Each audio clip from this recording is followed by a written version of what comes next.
Le 17 septembre, au-dessus du Burkina Faso, un drone MQ-9 Reaper suivait une trajectoire de frappe, et l'instant d'après, 3 civils étaient morts, sans avertissement. Le missile Hellfire Air 9X, présenté comme une arme chirurgicale, a dévié au dernier moment vers un camion, laissant des fragments numérotés, des relevés radars et une question brûlante sur la souveraineté du ciel africain. Si la cible initiale était le président Ibrahim Traoré, que doit comprendre le continent de ce silence international qui a suivi ? Presque immédiat, ce jour-là, quelque chose s'est déplacé durablement. Ce récit ne se limite pas à une tentative d'assassinat raté, ni à une bavure militaire isolée. Il s'agit d'un moment où des décisions invisibles, prises loin du terrain, produisent des effets irréversibles sur des vies ordinaires et sur l'équilibre politique d'un pays déjà fragilisé. En suivant cette séquence, le lecteur comprend ce qui est réellement en jeu, la capacité d'un État africain à contrôler son espace aérien, à nommer une agression et à imposer sa propre lecture des faits. L'enjeu est simple mais décisif, savoir qui détient le pouvoir de frapper sans rendre de compte. À travers les faits disponibles, les réactions officielles et le silence des acteurs extérieurs, cette analyse promet de distinguer ce qui relève du discours sécuritaire et ce qui révèle une logique de domination plus profonde. Elle montre aussi pourquoi l'affaire dépasse le Burkina Faso pour concerner l'ensemble du Sahel, puis le continent africain dans son ensemble. Ce cadre permettra d'évaluer ce que cet épisode change concrètement pour les États, pour les citoyens et pour la stabilité régionale dans les mois à venir. En moins de 40 minutes, un drone armé a pénétré l'espace aérien burkinabé, a suivi une cible présidentielle, puis a frappé un véhicule civil, laissant derrière lui 3 morts et une traînée de preuves techniques. Ce basculement rapide, le 17 septembre, a transformé un déplacement ordinaire en crise géopolitique, plaçant Ibrahim Traoré au centre d'un signal adressé bien au-delà de Ouagadougou. Pour comprendre ce qui s'est joué, il faut replacer l'épisode dans le contexte du Sahel, une région devenue l'un des espaces les plus surveillés du monde par les puissances militaires extérieures. Le Burkina Faso n'a pourtant déclaré aucune guerre, et ses forces ne menaient pas d'opération offensive ce jour-là. Malgré cela, un MQ-9 Reaper, drone utilisé par des armées occidentales dans des frappes ciblées, a traversé le ciel national sans autorisation connue. La séquence horaire est précise. Alerte radar le matin, confirmation de l'intrusion, modification de l'itinéraire du convoi présidentiel, puis tir d'un missile R9X conçu pour des assassinats de haute précision. Le fait que la frappe n'ait pas atteint sa cible initiale n'a pas atténué la gravité de l'événement. Au contraire, la mort de civils a déplacé la question du terrain militaire vers celui de la souveraineté et du droit. Pourquoi un pays officiellement non belligérant devient-il le théâtre d'une telle opération ? Et surtout, qui décide qu'un chef d'État africain peut être suivi, ciblé, puis frappé depuis les airs ? Ce contexte est aggravé par la trajectoire politique récente du Burkina Faso. Sous la direction d'Ibrahim Traoré, les autorités ont multiplié les décisions visant à réduire l'influence occidentale, à redéfinir les partenariats sécuritaires et à affirmer une autonomie stratégique. Dans ce cadre, l'incident du drone n'apparaît plus comme une anomalie technique, mais comme un point de friction entre deux visions opposées de l'ordre régional. Le silence international qui a suivi a renforcé cette lecture. L'absence de condamnation claire, combinée à des explications vagues évoquant des erreurs, a laissé un vide interprétatif. C'est dans cet espace, entre faits mesurables et non dits diplomatiques, que l'affaire a pris une dimension bien plus large que l'événement lui-même. Pour saisir l'impact immédiat de l'incident, il faut quitter la vue aérienne et descendre au niveau du sol, là où les conséquences ont été ressenties en premier. Le chauffeur du camion touché ne participait à aucune opération militaire. Il circulait sur un axe routier ordinaire, emprunté chaque jour par des commerçants, des familles, des travailleurs. En quelques secondes, une technologie conçue pour des frappes ciblées a transformé une route banale en scène de guerre. Ce contraste brutal a immédiatement marqué l'opinion locale. Dans les heures qui ont suivi, les autorités burkinabées ont sécurisé la zone et récupéré les débris, des fragments métalliques, Des inscriptions techniques et des données radar ont commencé à circuler parmi les enquêteurs. Pour les habitants des environs, ces éléments n'étaient pas abstraits. Ils confirmaient que le ciel, jusque-là perçu comme lointain, pouvait devenir une source directe de danger. La peur ne venait pas d'un ennemi visible, mais d'un acteur invisible, hors de portée. Sur le plan politique, l'effet a été tout aussi rapide. Le gouvernement a compris que l'événement ne pouvait pas être traité comme un simple accident. Chaque heure de silence risquait d'installer une version extérieure des faits. La décision d'ouvrir une enquête et de documenter publiquement l'incident a donc été prise très tôt. Cette réaction a déplacé le centre de gravité. Au lieu de subir le récit, le Burkina Faso a cherché à l'encadrer. Ce basculement initial a eu un impact concret sur la population. Les discussions dans les marchés, dans les casernes et dans les médias locaux ont rapidement convergé vers une même question. Si cela peut arriver ici, sans déclaration de guerre, alors qu'est-ce qui protège réellement le pays ? Cette interrogation simple mais lourde a donné à l'incident une portée qui dépassait déjà les victimes directes. Tout commence par une phase d'activation discrète, presque imperceptible pour l'observateur extérieur. Le matin du 17 septembre, le convoi présidentiel du Burkina Faso quitte Ouagadougou en direction de Kaya. Le dispositif est volontairement léger, fidèle à une ligne assumée par Ibrahim Traoré, qui refuse les mises en scène sécuritaires trop visibles. Aucun signal public ne laisse penser que ce déplacement diffère des précédents.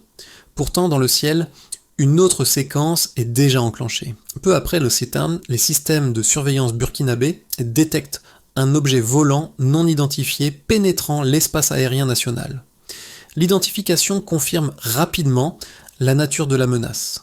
Un drone MQ-9 Reaper, appareil militaire utilisé pour des missions de reconnaissance armée et de frappe ciblée. À ce stade, la situation bascule d'un simple déplacement présidentiel vers une alerte stratégique. La trajectoire du drone indique un suivi prolongé, incompatible avec une erreur de navigation anodine. Les autorités comprennent que la cible potentielle n'est pas une infrastructure, mais une personne. La phase de montée en tension est brève mais intense. Le convoi est redirigé, modifiant son itinéraire à la dernière minute. Cette décision, prise sous contrainte temporelle, vise à rompre la corrélation entre la trajectoire terrestre et la surveillance aérienne. Pendant ce temps, le drone poursuit ce qu'il identifie comme son objectif. Les opérateurs à distance, dont la localisation reste extérieure au territoire burkinabé, continuent la séquence sans tenir compte du changement de situation au sol. À l'approche de la frappe, le scénario atteint son point culminant. Le missile Hellfire Air Analytics est lancé. Conçu pour éliminer une cible humaine précise grâce à un système de lames déployable, il ne provoque pas d'explosion classique. Mais à cet instant critique, la corrélation cible-trajectoire est rompue. Le missile dévie et frappe un camion civil circulant sur l'axe routier. 3 personnes sont tuées sur le coup.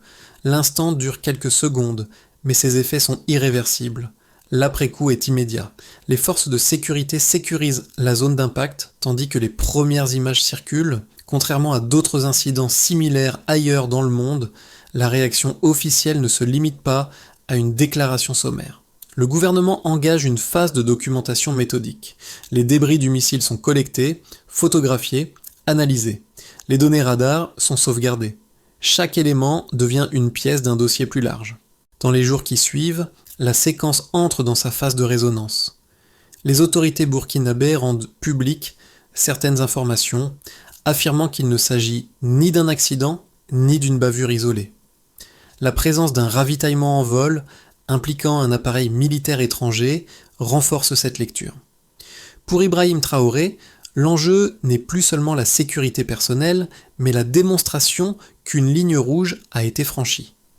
La succession rapide de ces événements transforme un incident ponctuel en crise politique durable. Ce qui avait commencé comme une opération furtive se retrouve exposé, disséqué et intégré dans un récit plus large sur la souveraineté, la responsabilité et l'asymétrie du pouvoir militaire. À ce stade, il ne s'agit plus de savoir ce qui s'est passé, mais de comprendre ce que cette séquence autorise désormais.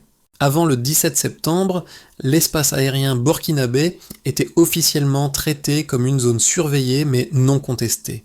Après l'incident, il est devenu un espace démontrablement pénétré, suivi et frappé sans consentement. Ce passage d'un risque théorique à une violation documentée constitue le cœur des preuves avancées par les autorités.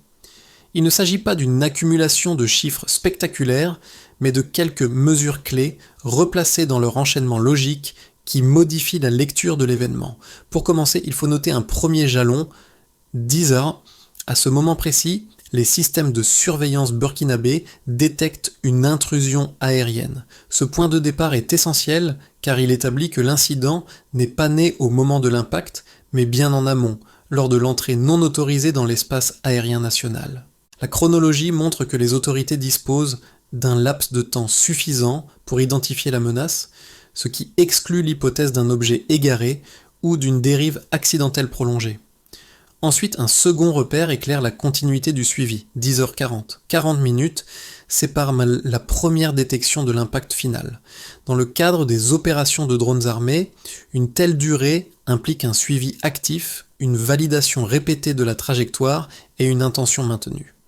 Cette continuité affaiblit fortement l'argument d'une erreur technique isolée, car elle suppose plusieurs occasions d'interrompre ou de corriger la séquence avant le tir. Enfin, un troisième élément bascule l'analyse vers le droit civil. 3 civils tués. La mort de personnes non combattantes modifie la nature juridique et politique de l'incident. Elle transforme une opération supposément ciblée en un acte aux conséquences humaines directes, engageant la responsabilité de l'acteur à l'origine de la frappe. Ce basculement est central dans la communication burkinabé, car il rend l'affaire intelligible et tangible pour l'opinion publique, au-delà des considérations techniques. Ces 3 éléments, pris séparément, pourraient sembler insuffisants pour soutenir une accusation lourde. Ensemble, ils dessinent cependant une trajectoire cohérente. Entrée non autorisée, suivi prolongé, frappe létale sur des civils. À cela s'ajoutent des preuves matérielles qualitatives, comme les fragments du missile et les données radar, qui ne sont pas des chiffres en soi, mais qui renforcent la crédibilité de la séquence chiffrée. L'approche choisie par les autorités consiste à éviter la surenchère numérique. Aucun bilan exagéré, aucune estimation spéculative. Cette retenue sert un objectif précis, rendre chaque donnée vérifiable, compréhensible et difficile à contester. En procédant ainsi, le Burkina Faso cherche à déplacer le débat du registre émotionnel vers celui de la responsabilité factuelle. Dans ce cadre, les chiffres ne sont pas utilisés pour impressionner, mais pour baliser un raisonnement.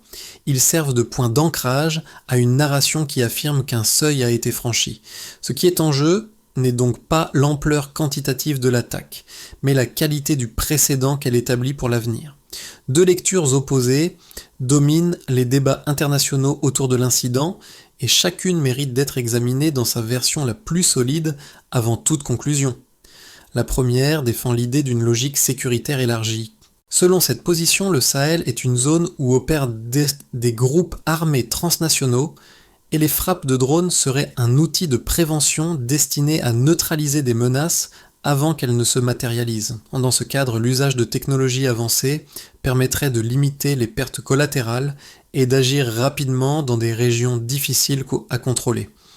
L'incident du 17 septembre serait alors interprété comme une défaillance technique regrettable, mais non intentionnelle, dans un environnement opérationnel complexe.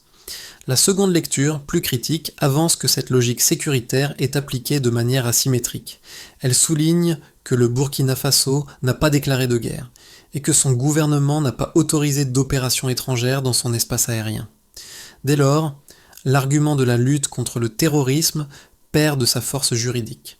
Le suivi prolongé, la nature du missile utilisé et l'absence de reconnaissance officielle immédiate suggèrent, selon cette analyse, une opération de pression plutôt qu'une action défensive. Le silence qui a suivi renforcerait l'idée d'une normalisation tacite de ces pratiques. Face à ces 2 positions, les éléments factuels disponibles permettent une mise à l'épreuve.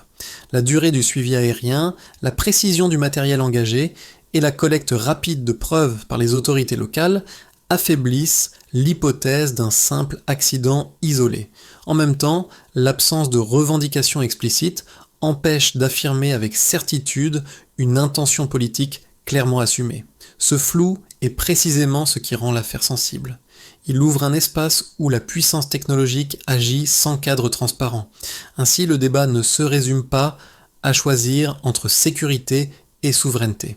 Il révèle plutôt une zone grise où des outils conçus pour la stabilité peuvent produire l'effet inverse lorsqu'ils sont employés sans consentement ni reddition de comptes. C'est dans cette tension, et non dans une opposition simpliste, que se situe le cœur du problème. À ce moment charnière de la séquence, un point devient évident: l'objectif principal n'était pas seulement de frapper, mais de montrer qu'une frappe était possible, traçable et pourtant niée. Cette logique transforme l'événement du 17 septembre en signal stratégique. Le missile qui dévie, les preuves qui restent et le silence qui suit composent un même langage, compris par ceux qui savent le lire. À ce stade, la réaction d'Ibrahim Traoré modifie l'équation. En rendant public des éléments matériels, il rompt avec une attente implicite, celle d'une gestion discrète, voire d'un étouffement progressif de l'incident. Cette décision fait passer l'affaire d'un registre technique à un registre politique. Elle force les acteurs extérieurs à composer non plus avec un fait isolé, mais avec un dossier documenté, partagé et difficile à effacer. Ce point médian marque donc un changement de dynamique. L'initiative narrative bascule. Ce n'est plus l'auteur supposé de la frappe qui contrôle le tempo, mais l'état ciblé qui impose ses preuves et son calendrier. Le message initial, pensé comme dissuasif, se retourne partiellement. Il expose aussi les limites d'une action menée sans cadre assumé. À partir de ce moment, l'enjeu n'est plus de déterminer si une erreur a eu lieu, mais de mesurer ce que cette exposition publique autorise désormais pour le Burkina Faso, comme pour d'autres États confrontés à des pratiques similaires. Pour l'État burkinabé, la première conséquence est institutionnelle.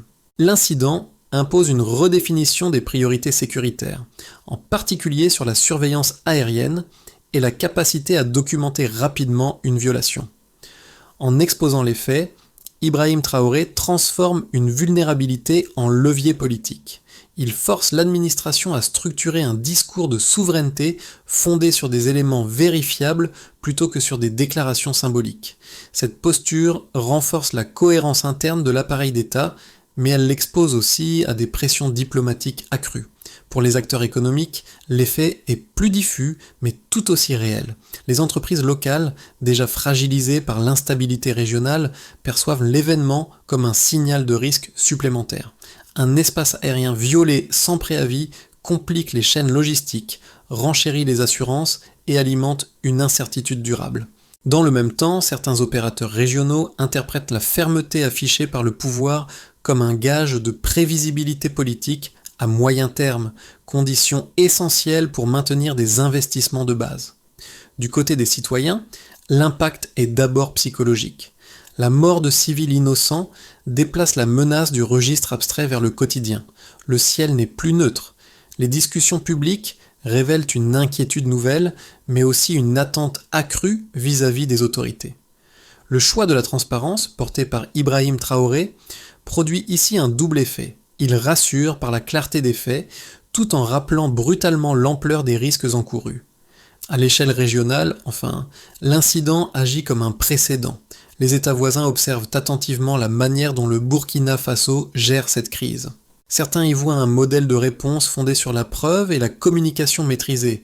D'autres redoutent une normalisation des intrusions si aucune conséquence internationale tangible ne suit. Dans les deux cas, la question du contrôle du ciel devient un enjeu partagé, dépassant largement le cadre national. Ces 4 niveaux de conséquences montrent que l'événement ne se limite pas à une tentative manquée contre un dirigeant. Il reconfigure les perceptions, les calculs et les attentes de multiples acteurs, du citoyen ordinaire aux gouvernements régionaux. Ce déplacement progressif des lignes est peut-être l'effet le plus durable de la séquence. Dans un scénario de base, la situation évolue sans rupture majeure.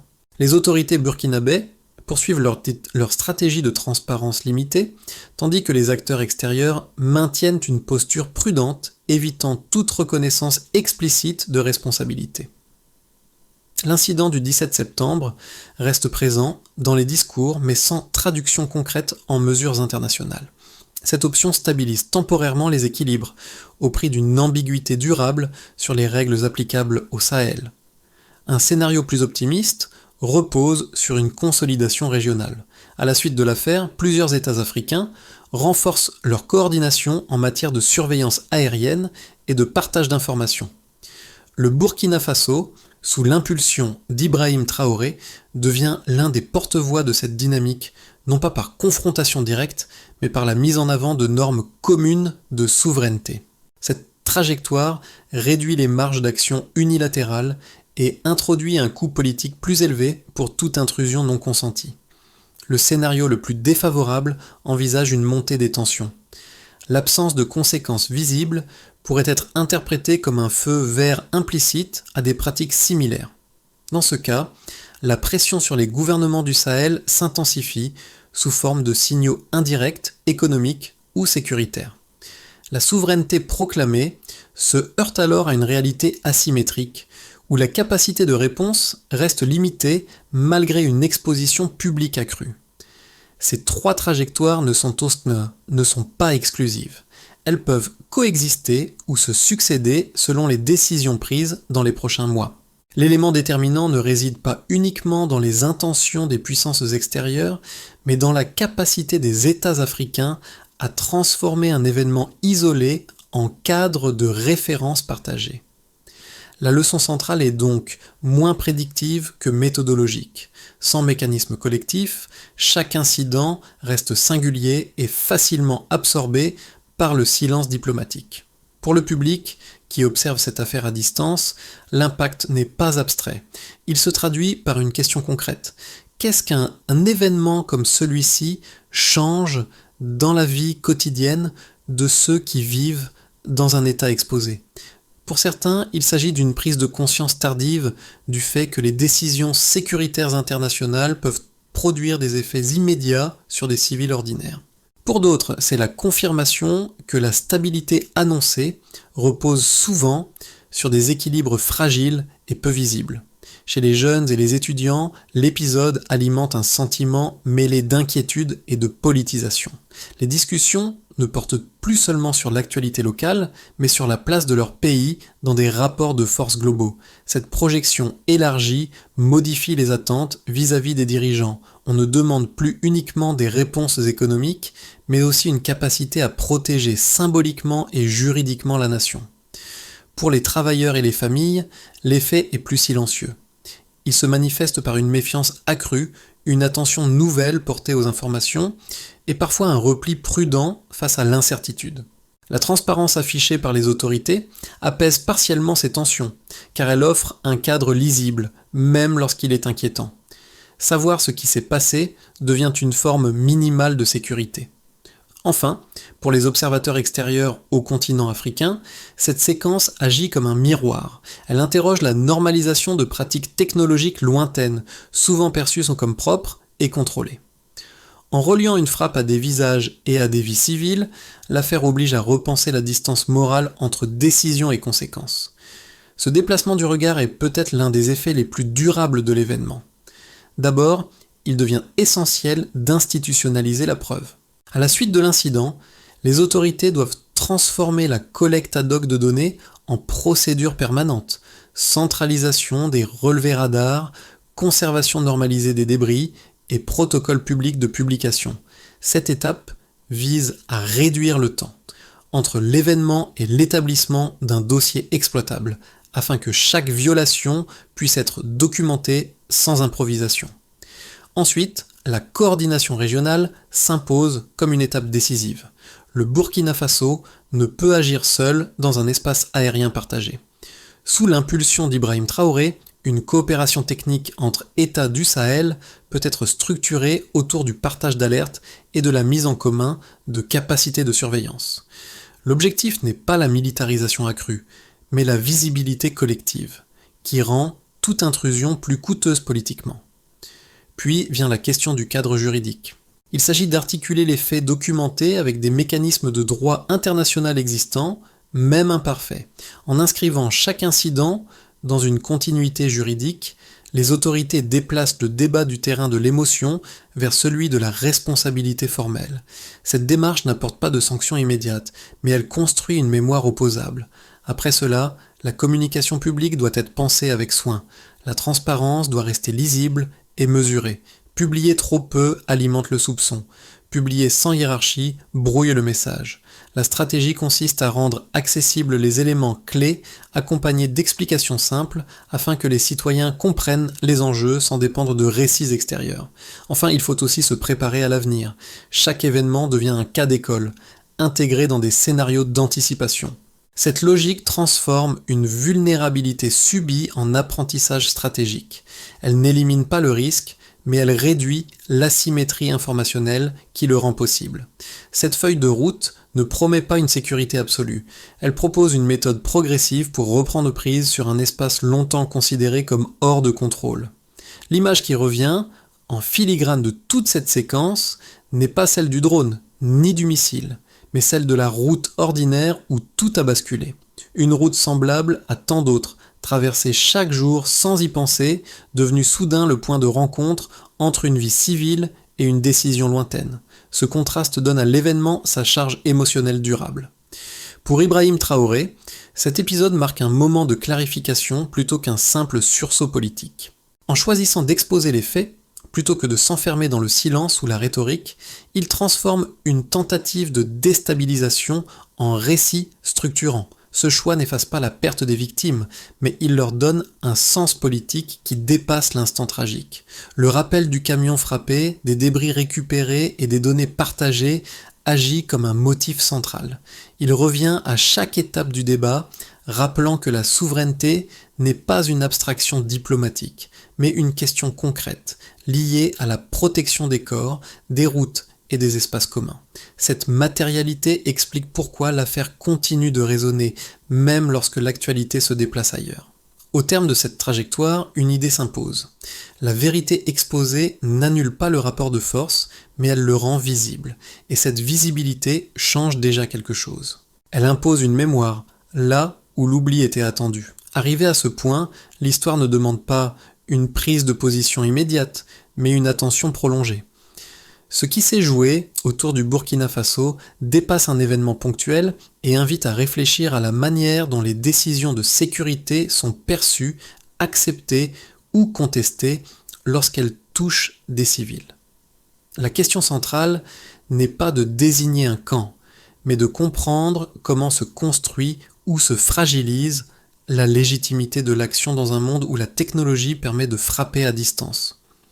Pour le lecteur, l'enjeu est d'observer ces situations avec un regard moins passif.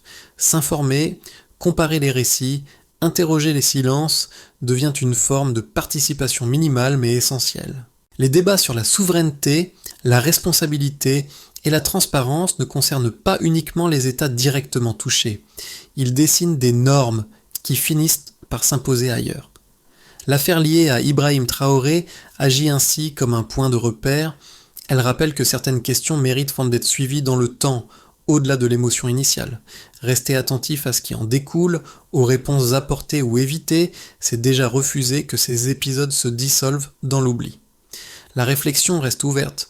Comment ces précédents influenceront-ils les décisions futures et qui en définira réellement les limites? 500 mains en pied.